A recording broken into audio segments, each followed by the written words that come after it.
We're here in Washington, D.C. at the Selling Sickness Conference, and joining me here today is Dr. John Abramson, who is the author of Overdosed America. Dr. Abramson is a primary care physician, and he's on the clinical faculty at the Harvard Medical School. Dr. Abramson, I was hoping you might tell us a little bit about what motivated you to write your book, Overdosed America. Sure, it'd be a pleasure, Alex. I was a family doctor in a semi-rural town about an hour north of Boston, and an establishment doctor. I was chairman of the Department of Family Practice at Leahy Clinic, which is a multi-specialty group in the area, and thought that I would be practicing forever. I got wind of the data that the FDA had about Vioxx.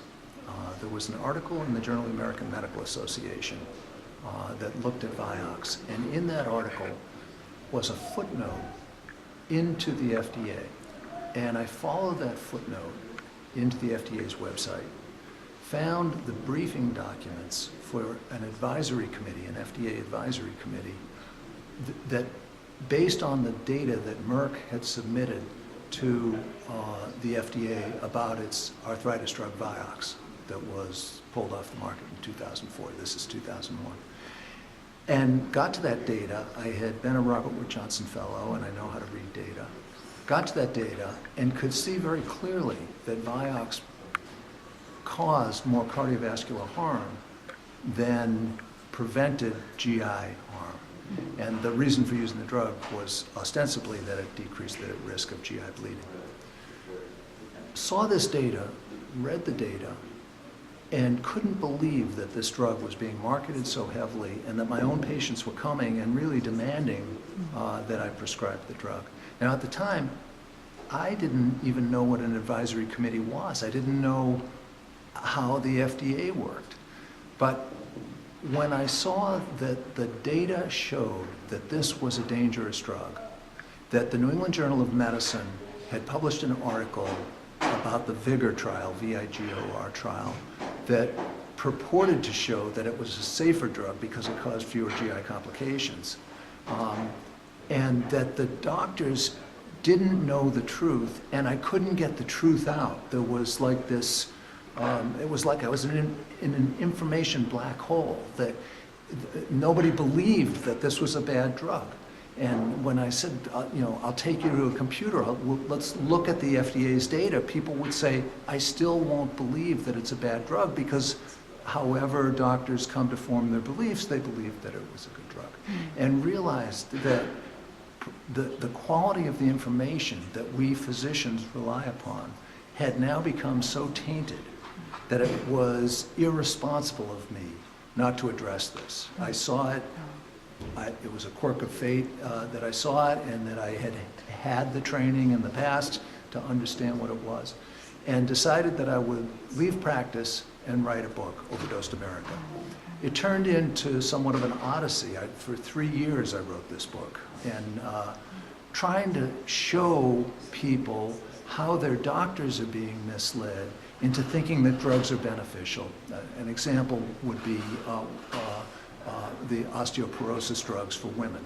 And doctors were prescribing these drugs for women with osteoporosis, believing that there was a 56% reduction in the risk of hip fracture, and that was a good thing, and it would be irresponsible not to prescribe those drugs. And when you look at the data, what it really shows is that a woman with osteoporosis has a 98.5% chance of getting through the next year without a hip fracture, and if she takes Fosamax, that goes up to 98.8%. And that's a 56% reduction in the risk of hip fracture. So the book points out these issues where doctors have been misled, and if I had my druthers, I would have written the book for doctors, but doctors weren't ready to listen. I was going to ask, what were some of the reactions that you got from your fellow physicians? Ostracism. They thought I was crazy. They thought I was psychotic.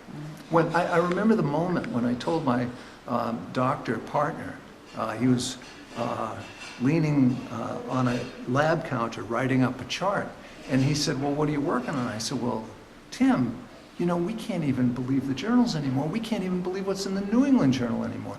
And this wonderful doc looked at me like, oh my God, my partner's had a psychotic break. What am I supposed to do? And nobody believed it. So the book was published. I was lucky to find a publisher, HarperCollins. And the book was published in 2004 to very little fanfare. And a week later, Vioxx was withdrawn. Not because of my book, maybe it played a very small role, but another study showed that it was a dangerous drug, and Merck realized that it could no longer hide this data, and that they knew there was a trail of evidence that it was a bad drug. They voluntarily pulled the drug, and I had an op-ed piece in the New York Times, and so I found out that the drug was withdrawn, and I figured, well, I'll write another op-ed piece because I know how to do this. And I'm sitting at my desk, unshaven and in cut-off shorts, and the phone rings, and it's the publicist from HarperCollins, and she says, in 50 minutes, the limousine's going to come to your house, and you'll do 4 national TV shows out of Boston, and then fly to New York and do the Today Show with Katie Couric. And I was just lucky because really the public and doctors in particular, this is a very hard message, that the knowledge that our healthcare system is operating on is designed and distributed in order to optimize the commercial benefits to the healthcare providing industry, not to our health. It's a very tough message. Yeah. It's a tough message for patients, too, then what can patients do with this information? Right, that's such an important question, and it's very difficult. Part of the answer is very difficult, and part is very easy. The part that's easy is when the drug advertisements say, ask your doctor, understand that the information your doctor has is coming almost exclusively from the drug companies, from studies that have not been adequately peer-reviewed, from studies that are selectively published when the studies that show lack of efficacy or danger are withheld and the positive studies are published. So you've got to understand that the doctors are being misled in the same way that consumers are, and in some ways it's a harder pill for the doctors to swallow than it is for concerned patients to swallow. So have mercy on your doctor, but understand that he or she is probably not getting good enough information to make a rational decision. Where does that leave us? Well, it leaves us understanding that 70% of our health is in our own hands. It has to do with exercise and diet and living in a mentally healthy environment and the kinds of things that if we're fortunate enough to be able to control, we ought to take control of that because that's 70% of our health.